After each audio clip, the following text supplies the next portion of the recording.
Guys, I'm telling you, if it wasn't for Ziyech's ability to keep working hard, and if it wasn't for his technique on that left foot, right, Chelsea would be in a really bad position in very many games in the last few months.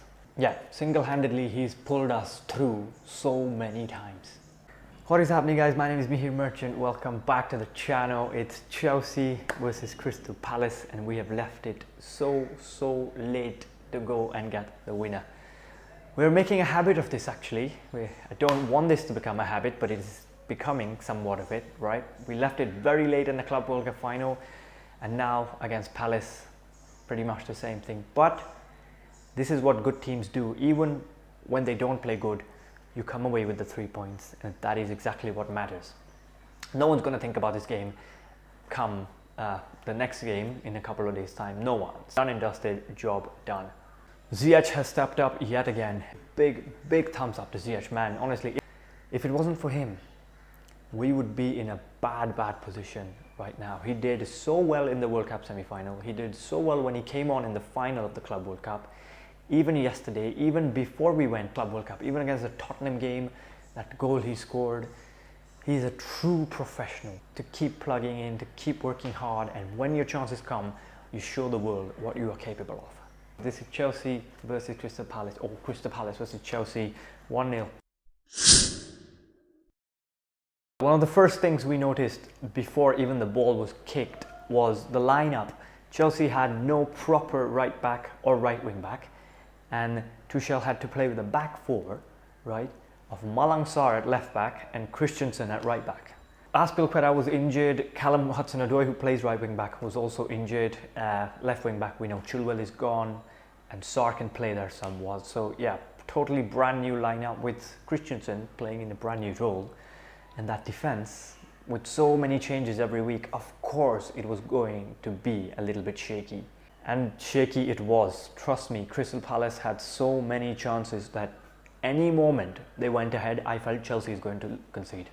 Even though we had Mendy, even though we had Silva, I felt Chelsea is going to concede, because that's how slow and lethargic we looked. Zaha from one side, Olise from the other side. Palace were good, right, but we looked shaky at the back. Speaking of shaky, the next thing we have to talk about is Lukaku. I just found out before making this video, right, that Lukaku has achieved a record, but a very unwanted record, a very sad record. He is in the news for the wrong things. And the record is that he has only taken 7 touches off the ball in the whole 90 minutes. Well, one of the touch was when the match kicks off from the center circle and you hit it back. So technically, he has only taken 6 touches in the whole game.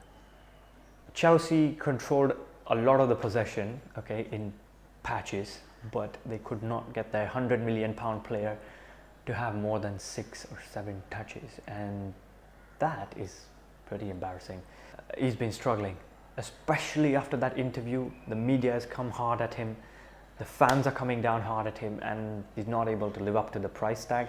He looks lethargic. Maybe Tuchel will find something to accommodate him better, but right now he's looking very shaky. People are going to come down hard at him because of the price. It's a £100 million player.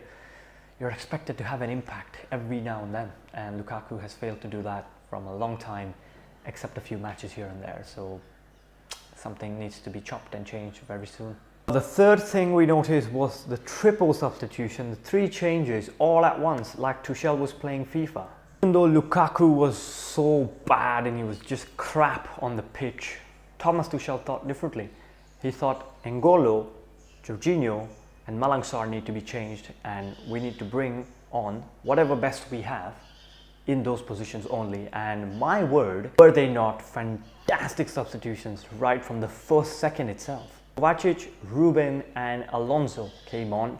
Kovacic provided a beautiful pass to Lukaku, who hit the ball to the keeper, and then Ziyech scored on the rebound, but he was offside, right? But that pass from Kovacic was good.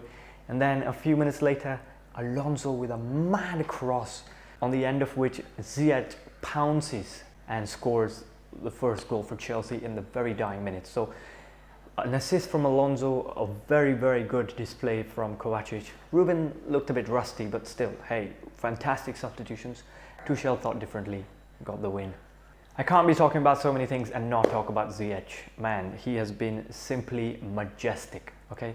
A fantastic player to watch, and now he has proven that he is even a fantastic professional, okay? His future has looked in doubt. Ever since Lampard came in, he wasn't performing to his Ajax days.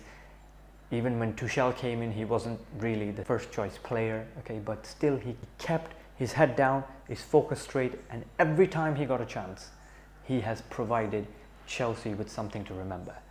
That goal against Tottenham, the Club's World Cup semi-final, the Club World Cup final performance when he came on, and even yesterday against Palace, he has been untouchable. First name on the team sheet for me now, on current form. His technique is mind-blowing. His crosses, his vision, okay? So many players for Chelsea at this current moment, when they attack, we all look like this. We all look like we're running, but we don't know where. Ziyech has a directness. Every time he takes the ball, he's either looking to pass to the fullback or cross it in. A direct approach to score goals, which I don't think any player has more than Ziyech right now. Great professional, great player. And lastly, we have to talk about Crystal Palace. Listen, it was so obvious that they played good, but they could have played better only if Conor Gallagher was in the middle for Crystal Palace. But he wasn't there in the midfield because you cannot play against your parent club. But that spark was definitely missing. Conor Gallagher is one of the players out on loan for Chelsea, and he's probably one of the best on current form right now. Armando Broja, maybe, yeah. But I think Conor Gallagher's done way better. So that Gallagher spark was definitely missing for Palace. They had so many chances with Zaha, with Olise, that zipped past across the goal. Mendy couldn't have done anything about them, but it makes me think if Gallagher was there, this kind of game, which they lost in the last second, maybe they would have won or at least gotten a draw out of. So that's it for this video, guys. A good 3 points, not the best performance, but great teams come away with 3 points even when they don't play great. Back to the drawing board.